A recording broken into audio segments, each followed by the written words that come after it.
नमस्कार दोस्तों, मेरा नाम है विपुल राजपुरोहित और स्वागत है आप ही के अपने चैनल विपुल एजुकेशन पर। दोस्तों, रीट 2020 में हमने साइकोलॉजी के लिए एक नई शुरुआत की है।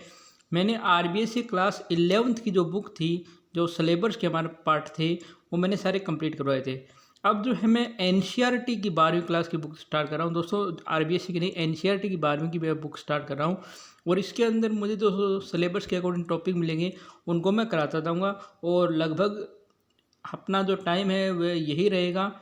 शाम को आपको 6:30 कभी 7 इस टाइम आपको लगभग ये वीडियो मिल जाएगा। मतलब 6:30 और 7 के बीच मानिए आपको ये वीडियो मिलेगा मनोविज्ञान का। ठीक है। और आप ये आज हमारा पहला वीडियो है और आप इसको ज़्यादा से ज़्यादा सहयोग कीजिएगा, जिससे हमें भी आगे आपके लिए अच्छा करने की आप प्रेरणा मिल सके, जिससे हम आपके लिए और अच्छा मटेरियल ला सकें। इसलिए इस वीडियो को ज़्यादा से ज़्यादा लाइक करना, ज़्यादा से ज़्यादा शेयर करना और कमेंट भी अच्छे अच्छे आप अपने अच्छी सी राय अपने कमेंटों में ज़रूर दीजिएगा। ठीक है दोस्तों, चलिए दोस्तों आज का वीडियो स्टार्ट करते हैं और पढ़ते हैं बुद्धि टॉपिक। तो ये कक्षा 12 की बुक से बुद्धि टॉपिक हम शुरू करते हैं।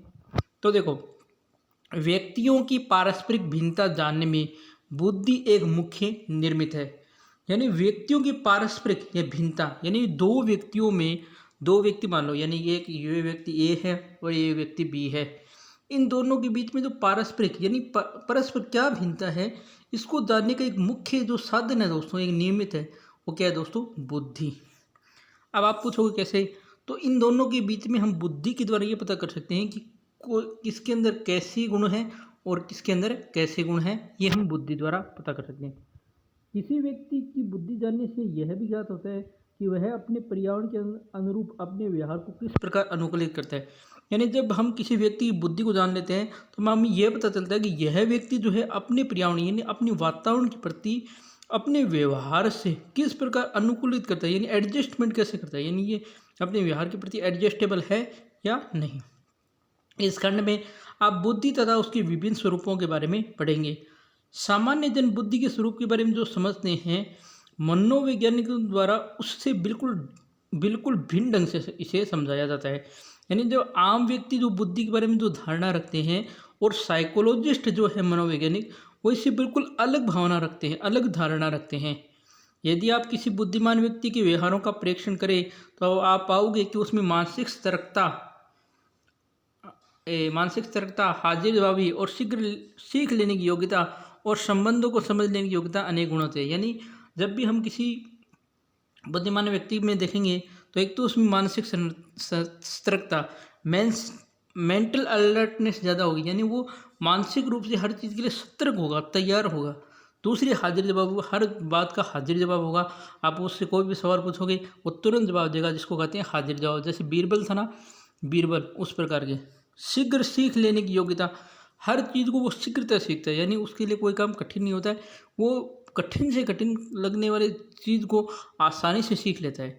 संबंधों को समझ लेने की योग्यता जैसे नहीं गुण होता है, और वो आपसी के जो संबंध होते हैं दोस्तों, उनको भी आराम से वह समझ लेता है, ये उसके गुण होते हैं।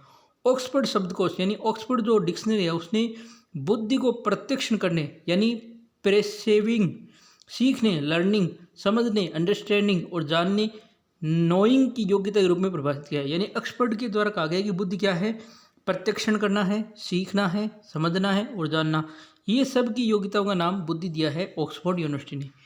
बुद्धि के प्रारंभिक सिद्धांतकारों ने इन्हीं गुणों द्वारा बुद्धि को परिभाषित किया। यानी बुद्धि के जो प्रारंभिक सिद्धांतकार है, उन्होंने भी बुद्धि को इसी गुणों के रूप में बुद्धि को माना है कि ये बुद्धि यही है।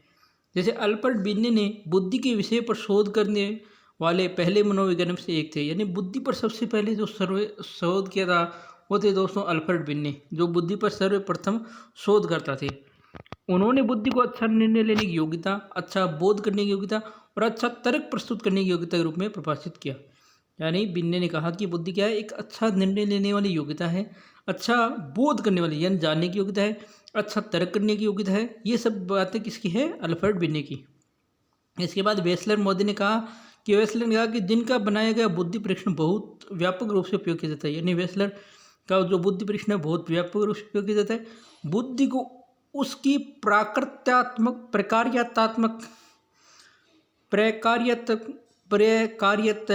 के रूप में समझा। अर्थात उन्होंने पर्यावरण के प्रति अनुकूलित होने में और बुद्धि के मूल्य को महत्व प्रदान किया। यानी उन्होंने कहा कि बुद्धि जो है वो पर्यावरण के प्रति, वातावरण के प्रति एडजस्टेबल है। वेस्लर के अनुसार बुद्धि व्यक्ति की वह समग्र क्षमता है जिसके द्वारा व्यक्ति स्वविवेक चिंतन करने, उद्देश्य व्यवहार करने तथा अपने पर्यावरण से प्रभावी रूप से निपटने में समर्थ है। यानी वेस्लर के अनुसार यह है कि बुद्धि एक है जिसके द्वारा व्यक्ति खुद चिंतन कर सकता है, अपने उद्देश्य के अनुसार व्यवहार कर सकता है और अपने पर्यावरण के रूप से जो प्रभावी रूप है उसको भी निपटने में समर्थ रहते हैं। कुछ अन्य मनोवैज्ञानिक जैसे गार्डनर और स्टर्नबर्ग का सुझाव है कि बुद्धिमान व्यक्ति न केवल अपने पर्यावरण से अनुकूलन करता है बल्कि उसमें सक्रियता से परिवर्तन और परिमार्जन भी करता है। यानी वह न केवल अपने पर्यावरण के प्रति एडजस्टेबल रहता है बल्कि अपनी सक्रियता से उसमें चेंज भी लाता है, उसमें सुधार भी करता है।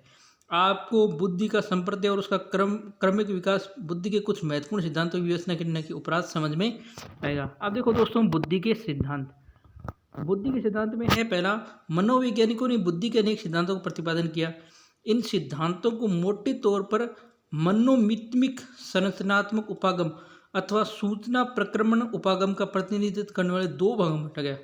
यानी जो मनोवैज्ञानिक सिद्धांत है इसको एक तो संरचनात्मक उपागम और एक सूचना प्रक्रमण उपागम के रूप में दो भागों में बांटा गया। तो पहला है मनोमित्तिक उपागम, जिसे साइकोथेरेटिक अप्रोच कहते हैं।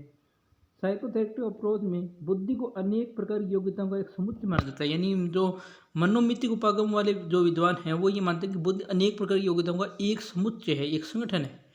यह व्यक्तियों द्वारा किए जाने वाले निष्पादन को उनकी संज्ञानात्मक योग्यताओं के एक सूचकांक के रूप में व्यक्त करते हैं। यानी व्यक्ति जो भी कार्य करता है उसको ये मानते हैं कि व्यक्ति की संज्ञानात्मक योग्यताओं के द्वारा किया गया है। दूसरी ओर सूचना प्रक्रमण उपागम यानी इंफॉर्मेशन प्रोसेसिंग अप्रोच में बौद्धिक तर्कना तथा समस्या समाधान में व्यक्तियों द्वारा उपयोग की जाने वाली प्रक्रियाओं का वर्णन किया जाता है। यानी सूचना प्रक्रमण क्या मानता है कि इसमें जो बौद्धिक तर्कना है या समस्या समाधान में जो भी व्यक्ति प्रक्रिया करते हैं उनको वो मानता है। इस उपागम का प्रमुख केंद्र बिंदु एक बुद्धिमान व्यक्ति द्वारा की जाने वाली विभिन्न क्रियाओं द्वारा होता है। यानी ये जो उपागम है इसका मेन सेंटर क्या होता है कि जो बुद्धिमान व्यक्ति है वो अलग अलग क्रियाएं करते हैं, वो उसका मुख्य केंद्र होता है।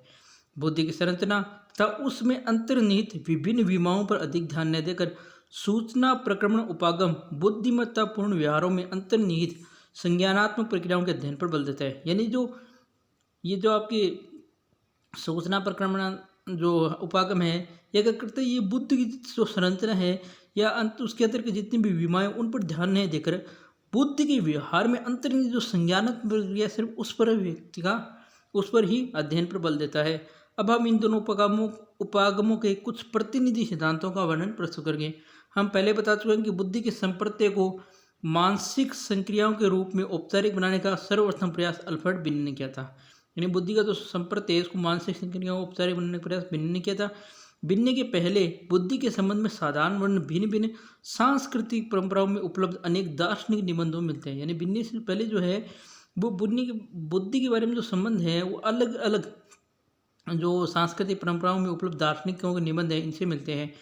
बिन्ने द्वारा दिया गया बुद्धि का सिद्धांत बहुत ही सरल प्रकार है। यानी बिन्ने जो सिद्धांत दिया था दोस्तों वो बहुत ही सरल प्रकार का सिद्धांत है, क्योंकि इस सिद्धांत की उत्पत्ति अधिक बुद्धिमान और कम बुद्धिमान व्यक्तियों की अलग अलग पहचान करने के प्रयासों के अंतर्गत हुई। यानी बिन्ने ने जो सिद्धांत बनाया था उसके तहत बुद्धिमान व्यक्तियों और कम बुद्धि वाले व्यक्तियों की अलग अलग पहचान करने के प्रयास के रूप में ये सिद्धांत बना गया।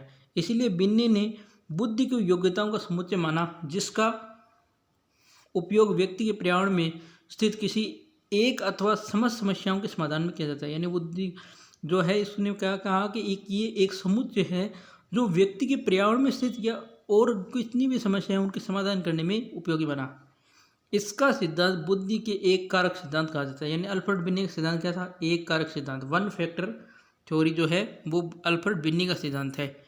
जब मनोवैज्ञानिकों ने बिन्ने द्वारा निर्मित किए गए बुद्धि परीक्षणों द्वारा व्यक्ति से प्राप्त आंकड़ों का विश्लेषण करना प्रारंभ किया तो ये सिद्धांत विवादग्रस्त हो गया। यानी जब उस अन्य साइकोलॉजिस्ट है वो उन्होंने बिन्ने की जो बुद्धि परीक्षण है उनके द्वारा व्यक्तियों से प्राप्त जो आंकड़े हैं उनका विश्लेषण किया तो ये सिद्धांत क्या हो गया, विवादग्रस्त हो गया। 1927 में चार्ल्स स्पियरमैन ने बुद्धि का द्विकारक सिद्धांत प्रस्तावित किया। यानी ये जो बिन्ने वाला सिद्धांत है दोस्तों ये आपके यहाँ डेट नहीं है लेकिन ये 1905 का सिद्धांत है। बिन्ने जो देता है एक कारक सिद्धांत 1927 में चार्ल्स स्पेयरमैन लाते हैं बुद्धि का द्विकारक सिद्धांत। यह सिद्धांत कारक विश्लेषण की सांख्यिकी विधि पर आधारित था, यानी ये जो कारक की जो सांख्यिकी पद्धति उस पर आधारित था। उन्होंने प्रदर्शित किया कि बुद्धि के अंतर्गत एक सामान्य कारक सा कारक यानी जी फैक्टर और एक विशिष्ट कारक वी कारक यानी एस फैक्टर था। यानी इन्होंने जो है द्विकारक सिद्धांत है, इसमें दो प्रकार बताए, एक तो जी और एक एस जी फैक्टर जो जिसे कहते हैं जी एस फैक्टर, सामान्य कारक और विशिष्ट कारक। ये किसने बताए थे? ये चार्ल्स स्पियरमैन ने बताए थे। सा कारक के अंतर्गत वे सभी मानसिक संक्रियाएं आती है जो प्राथमिक है और जिनका प्रभाव सभी प्रकार के कार्यों के निष्पादन पड़ता है। यानी सामान्य कारक है उसके अंदर वे सारी प्रक्रियाएं मानसिक क्रियाएं आती है जो प्राथमिक होती है और जिसका प्रभाव सभी कार्यों के निष्पादन में पड़ता है। उन्होंने बताया कि प्रत्येक व्यक्ति में सा कारक के साथ कई विशिष्ट योग्यताएं होती है। इन विशिष्ट योग्यताओं को नहीं उन्होंने वी कारक यानी विशिष्ट कारक कहा, जैसे श्रेष्ठ गायक, वास्तुकार, वैज्ञानिक तथा खिलाड़ी आदि सा कारक में उस तरह के हो सकते हैं, परंतु उनमें विशिष्ट क्षेत्रों से संबंधित विशिष्ट योग्यताएं भी होती है जिनके कारण वे अपने अपने क्षेत्रों में श्रेष्ठ हो जाते हैं। स्पेयरमैन के सिद्धांत के बाद लुईस थ्रस्टन ने प्राथमिक मानसिक योग्यताओं का सिद्धांत दिया था। यानी स्पेयरमैन का जो सिद्धांत आया था उसके बाद एक और सिद्धांत आता है लुईस थ्रस्टन का, जिसके सिद्धांत का नाम है प्राथमिक मानसिक योग्यताओं का सिद्धांत। इसमें कहा गया कि बुद्धि के अंतर्गत 7 प्राथमिक मानसिक योग्यताएं होती है। यानी लुईस थ्रस्टन ने बताया कि बुद्धि के अंतर्गत कितनी प्राथमिक मानसिक योग्यता होती है? 7, जो एक दूसरे से अपेक्षाकृत स्वतंत्र होने कार्य करते हैं। यानी ये जो सातों जो है वो अलग अलग कार्य करते हैं। जैसे पहला है वाचिक बोध, शब्दों, संप्रत्यों तथा विचारों के अर्थ को समझना। यानी पहला जो है वाचिक, यानी जितने भी शब्द संप्रत्यय है या विचार है, जो बातचीत का जो तरीका है शब्दों को समझने का, वो वाचिक बोध में है। दूसरा है संख्यात्मक योग्यता, यानी संख्यात्मक यानी जो गणितीय क्रियाएं हैं उनको करने में कुशल होना। तीसरा है देशिक संबंध, प्रतिरूपों और रचनाओं का मानस प्रत्यक्षीकरण कर लेना, यानी जितनी भी जो रचनाएं हैं या जो प्रतिरूप है, मॉडल है, उनको समझ लेना।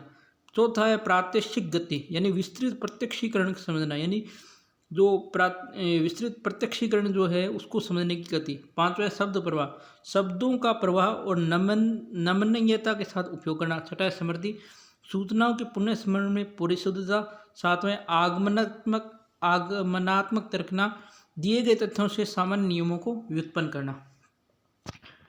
तो ठीक है दोस्तों, तो आज हम जो है इतना ही देखेंगे। आज हमने बुद्धि का जो है कुछ सिद्धांत भी पढ़ लिए हैं और कल हम जो है इसकी और जो है सिद्धांत भी पढ़ेंगे और भी देखेंगे। तो आपको वीडियो आज का कैसा लगा? अगर वीडियो पसंद आए तो वीडियो को लाइक करें, शेयर करें, कमेंट करें। चैनल को सब्सक्राइब नहीं किया, चैनल सब्सक्राइब करें और बेल आइकन को प्रेस कर दें। धन्यवाद दोस्तों। जय हिंद, जय भारत। घर रहें, स्वस्थ रहें।